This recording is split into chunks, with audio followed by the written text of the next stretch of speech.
Olá pessoal, professor Tiago aqui mais uma vez, trazendo para vocês mais um capítulo de Grimble, de Clement Freud. E hoje vamos ler Quinta-feira. Grimble nunca dormia muito bem. Antes de aprender a ler, costumava levar para a cama um pedaço de massa de modelar e ficava brincando com ela, inventando formas. Quando começou a ler, esperava ansiosamente até que clareasse para poder pegar num livro. Assim, ele não tinha muitas horas para dormir. Mas, em certo Natal, Grimble ganhou do pai uma lanterna de presente. E agora, ele já não precisava esperar até que amanhecesse. Acordava no meio da noite, acendia a lanterna debaixo das cobertas e lia até o sol raiar. Gostava de livros finos, principalmente os de guerra. Vivia dizendo que quando crescesse escrever um livro sobre como as crianças passam tanto tempo dormindo.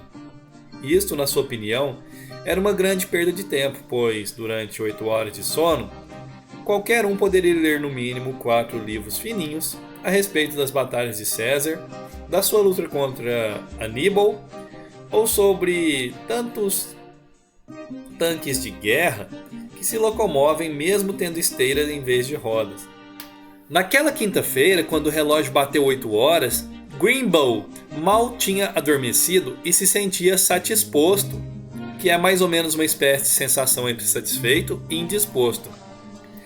Se os pais estivessem em casa, iria até o quarto deles e diria: "Eu não me sinto muito bem." E o pai responderia: "Você está definitivamente satisposto." Satisposto.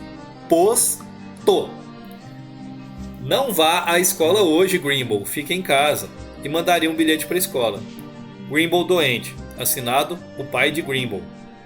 Mas como o pai estava viajando e era ele quem tinha que tomar suas próprias decisões, resolveu que não estava se sentindo suficientemente bem para ir à escola e escreveu o bilhete. Era um bilhete curto, mas muito bem escrito. É de minha opinião que Grimble não está suficientemente bem para ir à escola. E fez uma rubricazinha aqui, ó. Deixa eu mostrar para vocês.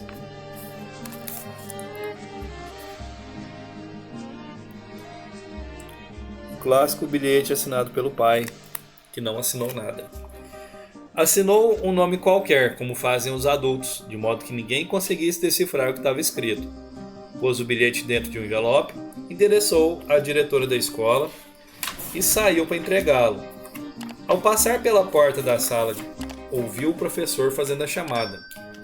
Jill, presente. Glenn, presente. Grimble, ausente, respondeu Grimble, acenando com a carta. Mas o professor não se incomodou muito e continuou lendo os nomes. Grimble pôs o envelope no bolso e resolveu ficar na escola. Eu estava quase se arrependendo de ter ficado quando soube que Dona Mary, a professora de religião, estava doente e que eles teriam todo esse tempo vago para jogar futebol. Fez 3 gols, 2 de esquerda e 1 de joelho. Grimble achava que o melhor lugar para jogar futebol era o pátio da escola, porque dali podia ver os outros meninos sentados nas salas de aula, fazendo as lições e olhando para fora com inveja, enquanto ele marcava os pênaltis de esquerda.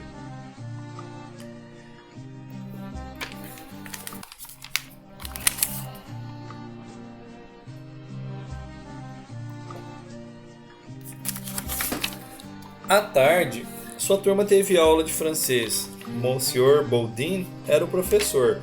Ele costumava pronunciar todos os nomes dos meninos em francês. Assim, Grimble era Grimble, com um R bem enrolado. "Alors, Grimble", disse o professor. "Fale em francês." "Oui, monsieur", respondeu Grimble. Além de "oui, monsieur" e "non, monsieur", ele não sabia de mais nada. Tinha, pois, que optar por uma das duas respostas. "Como é que se diz cachorro em francês?" perguntou o professor. Grimble detestava confessar que não sabia alguma coisa, então respondeu: au. Como o Monsieur Boldin era um pouco surdo, disse: fale mais alto! E Grimble, pensando que tivesse acertado, respondeu: al. Chien, disse o professor. Escreva Chien 20 vezes e aproveite para escrever chat, que quer dizer gato. Aliás, escreva 40 vezes, que assim poderei dormir um pouco. Enquanto escrevia, Grimble resolveu que, quando crescesse, iria ser professor. Porque assim ele poderia dormir bastante durante as aulas e ficar acordado até tarde, lendo seus livros de guerra. À tarde, ao chegar em casa de volta do colégio, encontrou um telegrama no capacho da porta da frente. Desta vez, a mensagem era absolutamente clara: voltaremos, casa, sexta-feira, à noite, ponto. Avise leiteiro, ponto. Escove os dentes, ponto. Beijos, ponto. Papai e mamãe, ponto. Sentado na sala, Grimble começou a calcular que isso devia significar mais um jantar, um café da manhã, um purê de batatas com carne assada, e então os pais estariam de volta. Foi para o jardim, marcou 43 pênaltis de esquerda e resolveu fazer a cama. Fazer camas era um hábito verdadeiramente desnecessário, na opinião de Grimble. Como no da maioria das pessoas inteligentes, tanto fazia uma cama com os lençóis amarrotados com o cobertor caído no chão, ou um ou dois travesseiros sem fronha, quando uma cama toda arrumadinha. Na opinião de Grimble, como na maioria das pessoas inteligentes, tanto fazia uma cama com lençóis amarrotados, um cobertor caído no chão, um ou dois travesseiros sem fronha, quanto uma cama toda arrumadinha. Além do que, é muito mais fácil ir para a cama quando ela já foi usada na noite anterior, mas como os adultos fazem questão de limpeza e ordem, ele fazia a sua cama mais ou menos uma vez por semana. No entanto, fazer a cama de vez em quando até que não era uma das piores coisas, porque Grimble sempre achava entre os lençóis algumas coisas que tinha perdido e que já não esperava encontrar mais, como as calças de seu pijama, ou, como aconteceu certa vez, um sanduíche de pasta de amendoim que ela achou 3 dias mais tarde debaixo do travesseiro. E assim mesmo, já não estava cheirando muito bem.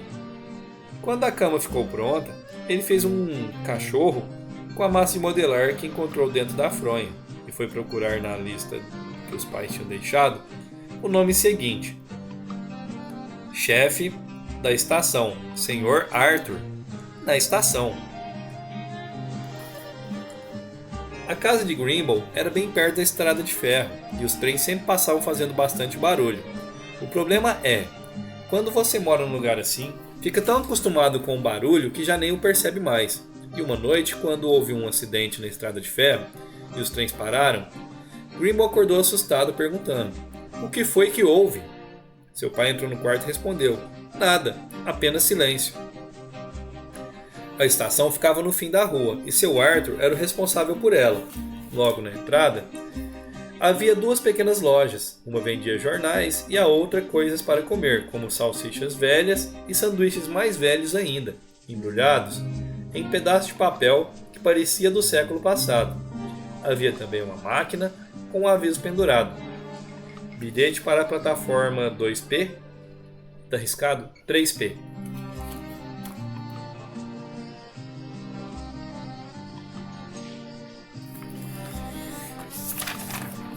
Todas as vezes que Grimble ia até a estação, ficava pensando por que, agora, custava mais caro um bilhete para a plataforma, já que a única coisa que alguém poderia fazer com o dito bilhete era ficar na plataforma esperando.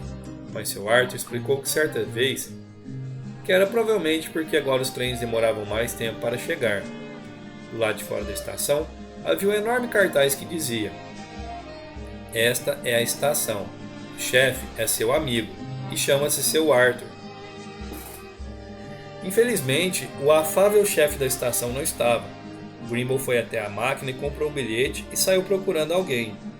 A sala de espera estava vazia e também não havia ninguém na bilheteria, nem no jornaleiro, nem na loja dos tais sanduíches embrulhados. Havia um relógio na parede e nele Grimble descobriu um bilhete. Grimble, fui fazer um concerto. Vá até o sinaleiro. PS, bem-vindo.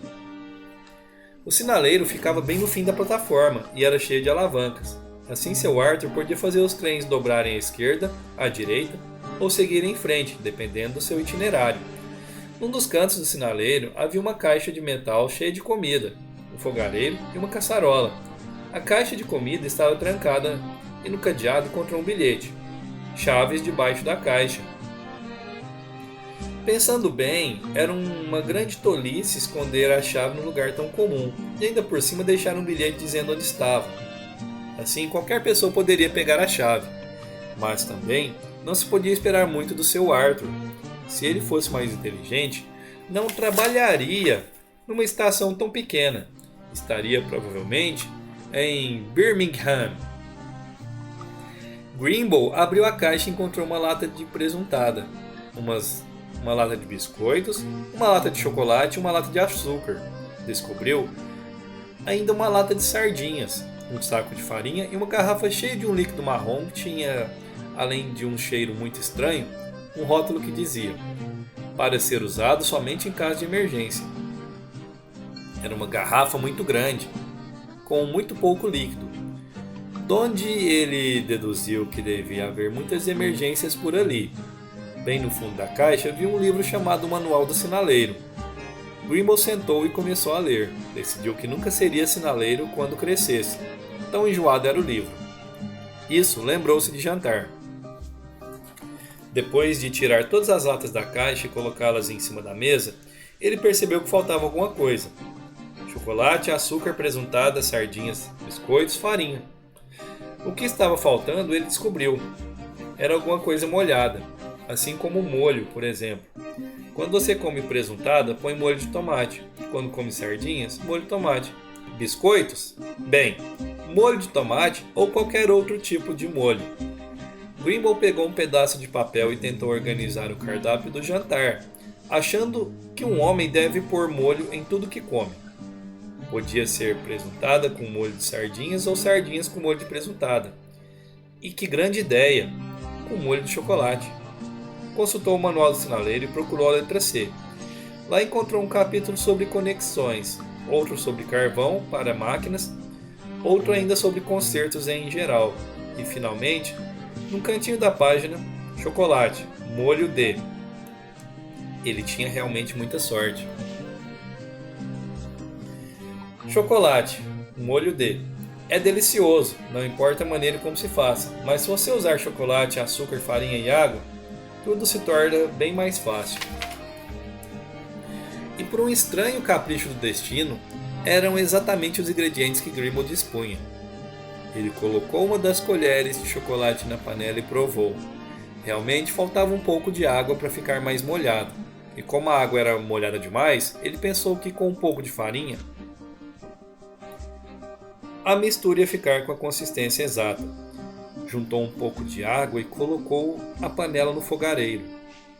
Enquanto o molho cozinhava, resolveu fazer o dever de casa, que era escrever uma carta, agradecendo a um tio imaginário a gentileza de ter mandado 10 shillings de presente de aniversário. Querido tio, foi muita gentileza de sua parte ter mandado 10 shillings de presente no meu aniversário. Eu achei a nota muito bonita. Marrom é a minha cor favorita. Eu pretendo trocá-la em moedas e colocar 2 shillings e 6 pence no meu cofrinho, gastar 15 com balas e doces, e resolver sobre o resto do dinheiro mais tarde. Eu gosto muito de ganhar dinheiro, e já tenho algum guardado. Espero que o senhor já esteja melhor do resfriado. Obrigado novamente, seu sobrinho Grimble. Enquanto estava escrevendo a carta, algo muito desagradável acontecia com seu molho de chocolate. Foi até o fogareiro e viu que o molho fervia e as bolhas que se formavam na superfície estouravam, fazendo ruídos estranhos e sujando tudo em volta, da panela, inclusive o manual do sinaleiro. Grimble pensou que era bem feito, porque se o livro tivesse dito mexer o molho, isso nunca teria acontecido. O problema, pensou ele, é que a parte de cima ainda não está completamente cozida. Esse tipo de coisas sempre acontece quando não se mexe a panela. Desligou o fogareiro, experimentou o molho com sardinhas e depois com presuntada. E finalmente com biscoitos. Até que seu molho de chocolate queimado não era tão ruim assim. E como havia muita coisa para arrumar e muita louça para lavar, lembrou-se de ter prometido aos pais que dormiria sempre cedo. Como agora era cedo, resolveu ir para casa. Apenas mais um dia e possivelmente amanhã, quando voltasse da escola, os pais estariam em casa esperando por ele. E quem sabe, poderia até ser o seu dia de comemorar o aniversário. E aqui a gente termina mais um capítulo de Grimble, fazendo mais bagunça e comendo coisas estranhas. E eu vou ficando por aqui. Aguardo vocês para o último capítulo de Grimble, que será logo em breve. No mais, me despeço de todos. Fiquem com Deus e até a próxima.